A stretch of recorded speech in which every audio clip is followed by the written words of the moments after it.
তোমরা যারা ক্যালকাটা ইউনিভার্সিটির আন্ডারে প্রথম সেমিস্টারের ছাত্রছাত্রী আছো, তোমাদের কনস্টিটিউশনাল ভ্যালু সাবজেক্ট থেকে আজ একটি মোস্ট ইম্পর্টেন্ট বড় প্রশ্নের উত্তর নিয়ে আলোচনা করব। প্রশ্নটা হচ্ছে, ভারতের সংবিধান প্রস্তাবনা বিশ্লেষণ করো এবং ভারতের সংবিধান প্রস্তাবনার গুরুত্ব বা তাৎপর্য লেখো। প্রথমে ইন্ট্রোডাকশান অর্থাৎ ভূমিকা। সংবিধান হলো কোনো দেশের সর্বোচ্চ ও মৌলিক আইন, আর প্রস্তাবনা হলো সেই সংবিধানের ভূমিকা বা মুখবন্ধ।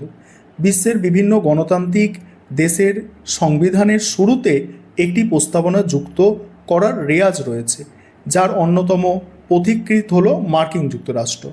এই প্রথা অনুসরণ করেই ভারতের সংবিধানের শুরুতে একটি সুনির্দিষ্ট ও অর্থবহ প্রস্তাবনা সংযুক্ত করা হয়েছে, যা সমগ্র সংবিধানের দর্শন ও লক্ষ্যকে তুলে ধরে। এবারে প্রস্তাবনার সংজ্ঞা ও ধারণা, সেখানে কি বলা হচ্ছে, লিখিত সংবিধানগুলিতে সাধারণত যে প্রস্তাবনা থাকে তা মূলত সংবিধান প্রণেতাদের উদ্দেশ্য আদর্শের একটি সংক্ষিপ্ত রূপরেখা। কোনো বইয়ের শুরুতে যেমন ভূমিকা থাকে, যা থেকে বইটির বিষয়বস্তু সম্পর্কে প্রাথমিক ধারণা পাওয়া যায়, সংবিধানের প্রস্তাবনাও ঠিক সেই ভূমিকা পালন করে। এটি সংবিধানের আইনগত অংশ না হলেও এর মাধ্যমে সংবিধানের অন্তর্নিহিত চেতনা সম্পর্কে সাম্যক ধারণা লাভ করা যায়। বিখ্যাত গোলকনাথ মামলায় সুপ্রিম কোর্টের বিচারপতি কোকা সুব্বা রাও মন্তব্য করেছিলেন যে প্রস্তাবনা হলো সংবিধানের আদর্শ ও আকাঙ্ক্ষার সংক্ষিপ্ত প্রকাশ। বিশিষ্ট সংবিধান বিশেষজ্ঞ পণ্ডিত ঠাকুর দাস ভার্গব এই কারণে প্রস্তাবনাকে সংবিধানের চাবিকাঠি বলে আখ্যায়িত করেছেন। এবার প্রস্তাবনার প্রকৃতি ও স্বরূপ।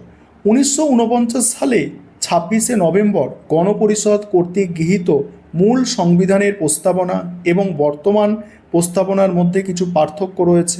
1976 সালে 42তম সংবিধান সংশোধনের মাধ্যমে প্রস্তাবনায় 3টি নতুন শব্দ সমাজতান্ত্রিক, ধর্মনিরপেক্ষতা এবং সংহতি যুক্ত করা হয়েছে। বর্তমান প্রস্তাবনার মূল কথা হলো, আমরা ভারতের জনগণ ভারতকে একটি সার্বভৌম সমাজতান্ত্রিক, ধর্মনিরপেক্ষ, গণতান্ত্রিক সাধারণতন্ত্র রূপে গড়ে তুলতে সত্যনিষ্ঠার সঙ্গে শপথ গ্রহণ করছি।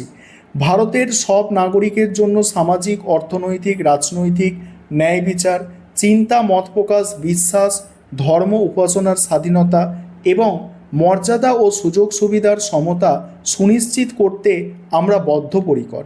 সেই সঙ্গে ব্যক্তি মর্যাদা এবং জাতীয় ঐক্য ও সংহতি রক্ষার্থে ভ্রাতৃত্ববোধ বৃদ্ধির জন্য 1949 সালের 26শে নভেম্বর গণপরিষদে এই সংবিধান রচনা ও গ্রহণ করছি। এই প্রস্তাবনা থেকে স্পষ্ট যে সংবিধানের যাবতীয় ক্ষমতার উৎস হলো ভারতের জনগণ এবং এটি একটি গণতান্ত্রিক ও ধর্মনিরপেক্ষ রাষ্ট্র গঠনের প্রতিশ্রুতি দেয়।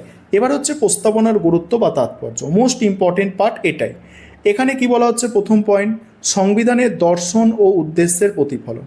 প্রস্তাবনাকে ভারতীয় সংবিধানের দার্শনিক ভিত্তি বলে অভিহিত করা যায়।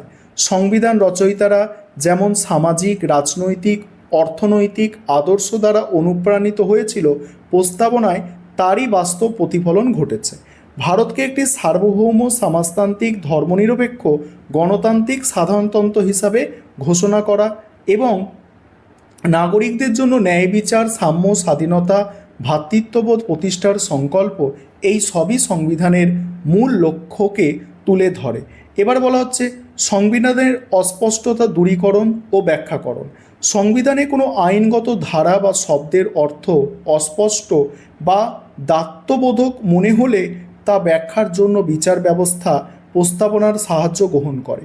সংবিধানের আড়ষ্টতা দূরীকরণে প্রস্তাবনা এই বিশেষ ভূমিকার কথা সুপ্রিম কোর্ট বেরুবারি মামলা থেকে শুরু করে কেশবানন্দ ভারতী মামলা সহ বিভিন্ন গুরুত্বপূর্ণ মামলার রায়দানকালে স্বীকার করে নিয়েছে।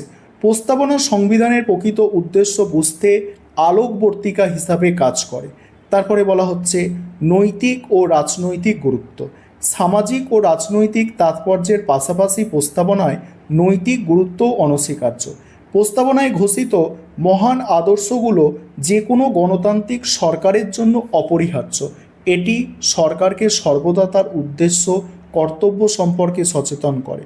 কোনো সরকার যদি প্রস্তাবনায় উল্লেখিত ন্যায় বিচার, সাম্য, ধর্মনিরপেক্ষতার আদর্শকে অবজ্ঞা করে তবে দীর্ঘমেয়াদে সেই সরকারের ক্ষমতায় টিকে থাকা অসম্ভব। এটি শাসক শ্রেণীর কাজের একটি নৈতিক মাপকাঠি হিসাবে কাজ করে। তারপর হচ্ছে সামাজিক ন্যায় বিচার প্রতিষ্ঠার সংকল্প।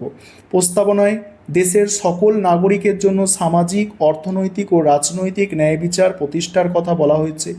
এর সূত্র ধরেই সংবিধানে অস্পৃশ্যতা বিলোপ, নারী পুরুষের সমান অধিকার, অনগ্রসর শ্রেণীর জন্য সংরক্ষণ এবং শোষণের বিরুদ্ধে অধিকারের মতো গুরুত্বপূর্ণ বিষয়গুলি অন্তর্ভুক্ত হয়েছে।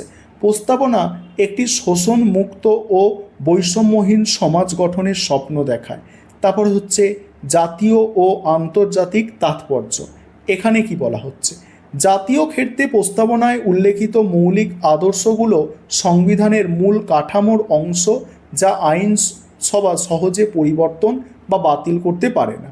অন্যদিকে প্রস্তাবনায় ভ্রাতৃত্ববোধ সম্প্রসারণের যে কথা বলা হয়েছে তার একটি গভীর আন্তর্জাতিক তাৎপর্য রয়েছে। এটি বিশ্ব শান্তি ও আন্তর্জাতিক সহযোগিতার প্রতি ভারতের ঐতিহ্যবাহী অঙ্গীকারের প্রতিফলন। উপসংহার: পরিশেষে বলা যায়, কেবল একটি প্রারম্ভিক বিবৃতি হিসাবে প্রস্তাবনাকে অবহেলা করার সুযোগ নেই। 1973 সালে বিখ্যাত কেশবানন্দ ভারতী মামলায় সুপ্রিম কোর্ট ঐতিহাসিক রায় দেয় যে প্রস্তাবনা হলো সংবিধানের অবিচ্ছেদ্য অংশ এবং এটি সংবিধানের মূল কাঠামো নির্দেশক। তাই ভারতের মতো বৈচিত্র্যময় দেশের গণতান্ত্রিক কাঠামোর আলোকবর্তিকা হিসাবে প্রস্তাবনার তাৎপর্য অনস্বীকার্য। এই প্রশ্নটা খুব ভালো করে একটু দেখে যাবে।